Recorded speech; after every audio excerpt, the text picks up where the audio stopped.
আমার নাম জৈন ফেরদৌস জামি। আমি ঢাকা বিশ্ববিদ্যালয়ের ২১ সেশনের আন্তর্জাতিক সম্পর্ক বিভাগের ছাত্র। আমার হল জিয়া হল।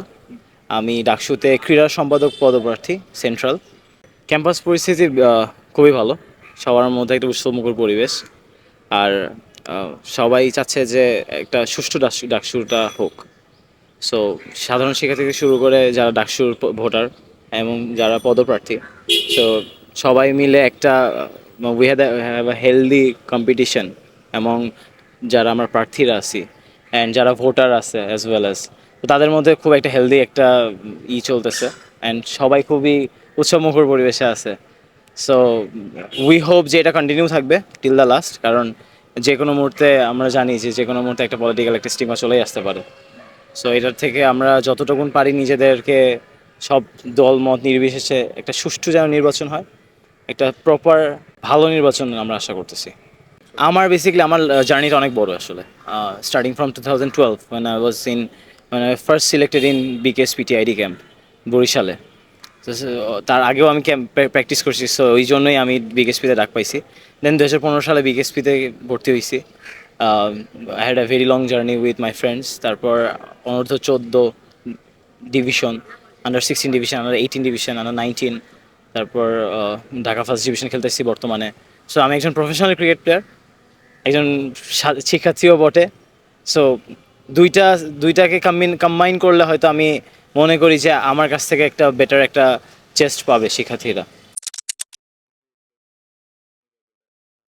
খুবই খুবই সিম্পল, খুবই ইজি।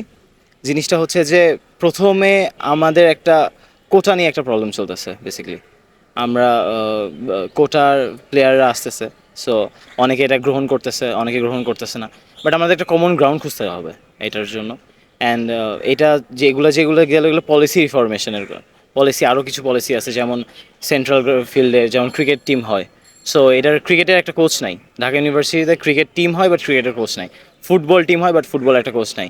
তারপর তাইকোন্ডো টিম হয়, তাইকোন্ডোর একটা কোচ নাই। So we need expertise. একটা কোচই তো বুঝতে পারবে যে একটা কোন প্লেয়ারকে সিলেক্ট করতে হবে, কোন প্লেয়ারকে সিলেক্ট করতে হবে না। সো আমাদের এই জায়গাগুলো অনেক বড় গ্যাপ আছে, অ্যান্ড এটাও অনেক দিন ধরে চলে আসতেছে। যেই ক্রিকেটে চালাচ্ছে সেই ফুটবল চালাচ্ছে, যেই ফুটবলের কোচ সেই ক্রিকেটে টিম নিয়ে যাচ্ছে। লাস্ট টাইম আমরা নেপালে গেছিলাম খেলতে ঢাকা ইউনিভার্সিটি হয়ে। সো তখন আমাদের ক্রিকেট টিমের কোচ ছিল একজন ফুটবলার। সো এটা আসলে খুব একটা যায় না জিনিসটা, অ্যান্ড খুবই হতাশাজনক বিষয়টা। সো এইগুলো কিছু পলিসি রিফরমেশনের জায়গা আছে। ইনফ্রাস্ট্রাকচারে তো হিউজ অ্যামাউন্ট অফ ওয়ার্ক, কারণ no one's gonna know better than me. আমি একদম খুব রুট লেভেল থেকে খেলে আসতেছি।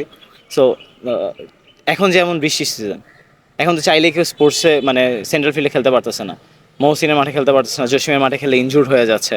সো এইগুলোকে আমরা কীভাবে রিফর্ম করতে পারি? যেমন আমরা খুব অল্প অল্প টাকায় জসিমের মাঠকে আমরা টার্ফ করতে পারি, চাইলেই পারি আমরা। University have that capability. But হয় না, কারণ হয় না, পলিটিক্যাল হয়তো কোনো একটা বাধা থাকে, কোনো একটা অ্যাফিলিয়েশনের জন্য হয় না, বা কোনো একটা কালেকটিভ একটা ফোর্সের জন্য আমরা এটা করতে পারি না। এই ডাকসুটা এটাকে আমি মনে করি এটাকে ইনেবল করে দিবে, if we have a correct correct correct people যে এটার জন্য স্ট্যান্ড নেবে।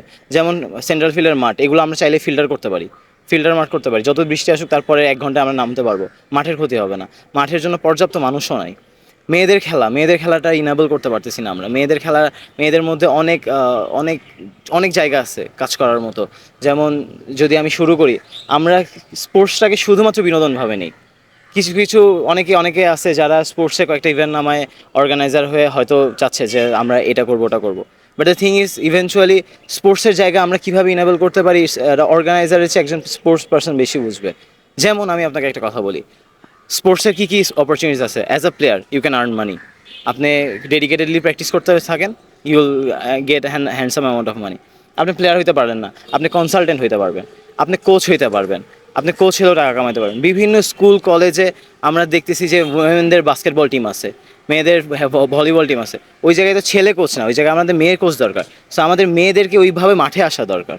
সো এইটাও আমি মনে করি যে আমাদের কাজ করার মতো অনেক জায়গা আছে, বাট ওই জায়গাগুলোতে ইনেবল করার মতো মানুষ দরকার। বিশ্বাস আছে ভাই? আমরা কি ভেতরে যাবো না?